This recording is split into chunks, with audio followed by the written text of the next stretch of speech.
This year upstart automaker Tesla faced its biggest test yet, introducing the Model 3, CEO Elon Musk's long-promised electric car for the masses. Fans and foes are still waiting for the results. Model 3 production and deliveries have lagged far behind expectations. Musk handed over the first batch in late July at Tesla's Fremont factory, and the company confidently predicted it would build 1,500 in the third quarter, revving up to 5,000 per week by year's end. Instead, the company made just 260 in the third quarter, averaging fewer than 3 per day. Those delivered went to Tesla employees who had ordered them, with the employees serving as testers to shake out any bugs in the cars. Tesla confirmed last week that non-employee deliveries are finally beginning to take place. Fourth quarter production and delivery numbers will likely be released next week. For Tesla, the first new American car company in decades to survive infancy, 2017 was supposed to be a time of transition, from boutique automaker for the rich to a mass-market player. Musk's goal is nothing less than shifting the world to sustainable transportation, and he has grand plans to crank up manufacturing for all 3 of the company's models, to the point where Tesla can build 500,000 cars in 2018. Even for established automakers, introducing a new model is not easy. And if the Model 3 is a test for Tesla, analysts say the company and Musk have yet to pass it. I want to see him start executing and delivering on those fantastic ideas of his, said Rebecca Lindland, senior analyst for the Cali Blue Book Auto Information Service.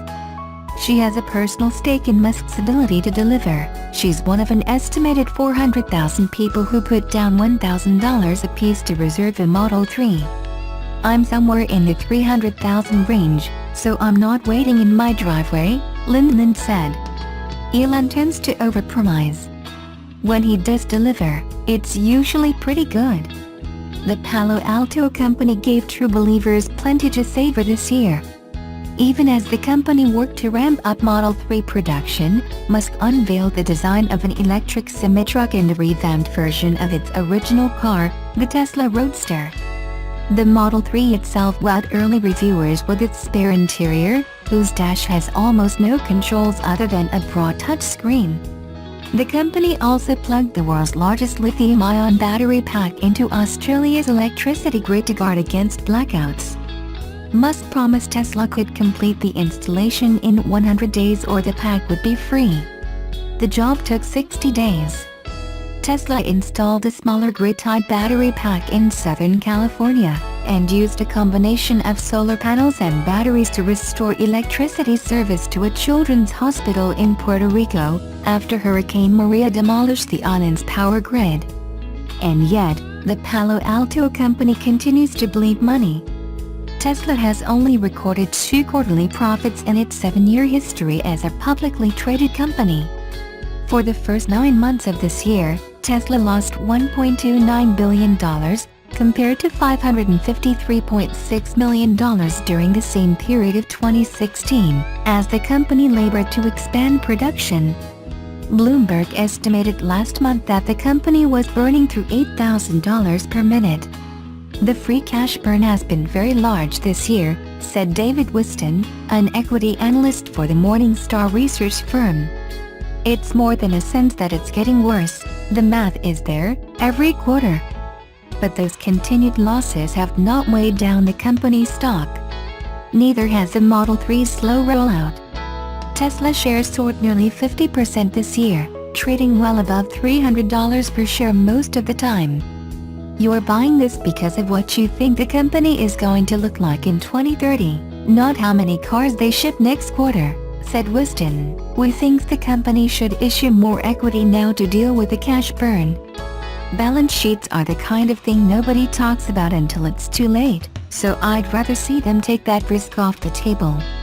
Tesla's solar unit, known as Solar City until Tesla bought it in 2016, saw declining installations during the first 3 quarters of 2017, as the company stopped door-to-door sales and focused instead on selling solar systems through Tesla's stores. While acknowledging the drop in installations, the company said in financial reports that the profit margins on its solar products were improving. Musk, meanwhile, continues splitting his time among several companies, a practice that has led skeptics to wonder if his attention is sometimes stretched too thin. Besides Tesla, Musk runs rocket maker SpaceX, and in 2016, he founded the Boring Company to improve urban traffic by tunneling under cities. For 2018, the question for Musk and Tesla will be whether they can answer the challenge of mass-producing a high-quality car. Production at the Fremont factory, which now employs nearly 10,000 people, has increased this year, just not as quickly as the company had hoped. In the first 3 quarters of 2017, Tesla delivered nearly as many cars, about 73,150, as it did in all of 2016, when it delivered 75,890 vehicles. The company, analysts say, must avoid the missteps of its last vehicle launch, the Model X SUV. Production and deliveries took months to ratchet up, and even when they did, early buyers complained of glitches, particularly with the car's distinctive gull-wing doors. They've got to get on track and show their customers that they're not going to be waiting for an unreasonably long period, said Bruce Clark, a senior vice president at the Moody's Research Service. I would suspect that if they're able to do that, and the vehicles are glitch-free, they'll be able to maintain goodwill.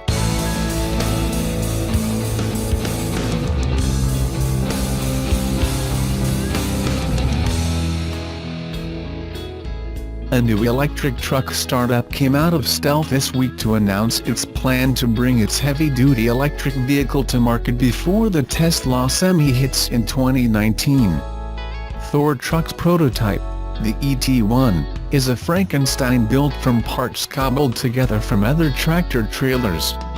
It has a range of 300 miles, a full load capacity of 80,000 pounds, and will eventually retail for $150,000. It's also working on a 100-mile range version. It seems that everyone from tiny startups to established original equipment manufacturers are taking a stab at battery electric trucking these days. And Tesla made a big splash last month with its 400-mile range Semi. But Thor Trucks thinks it can stand out by converting fossil fuel-burning trucks into battery electric ones with its unique powertrain technology and in-house battery production. That said, the startup is realistic about its expectations, admitting it lacks the resources to build its own truck from scratch. There's been smoke and mirrors in this space, and a lot of buzz, Thor co-founder Giordano Sordoni told The Verge. We want to be mindful about how long it takes to engineer hardware that's super safe and effective. Sordoni, who suffered from asthma as a child, said he and his partner Dakota Semler were motivated to start a project that would be a triple bottom line play, something that would have a social impact, an environmental impact, and could be a sustainable business. Semler, who converted his mother's SUV to run on vegetable oil, grew up around the trucking business.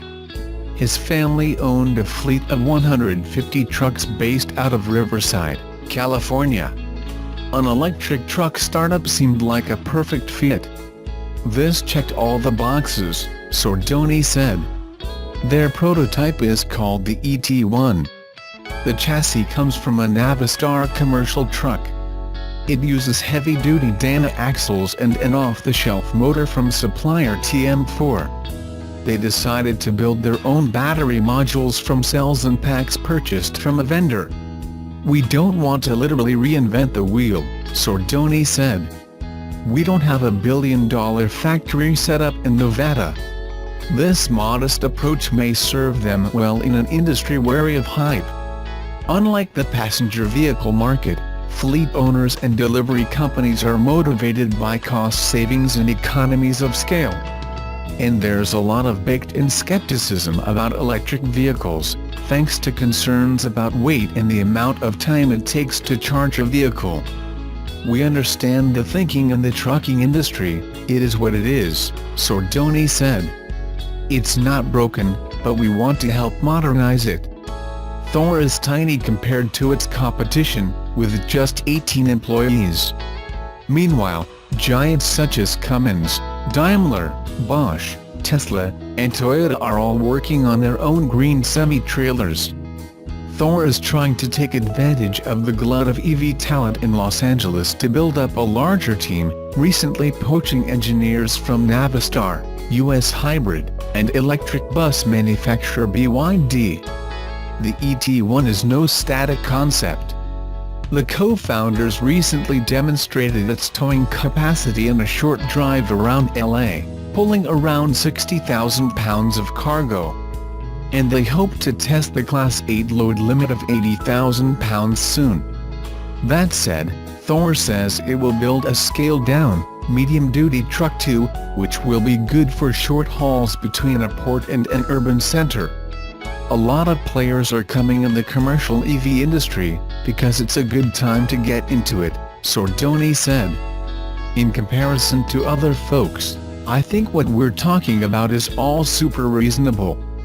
We're not promising thousands of charging stations and millions of trucks. What we're offering is scaled down and realistic.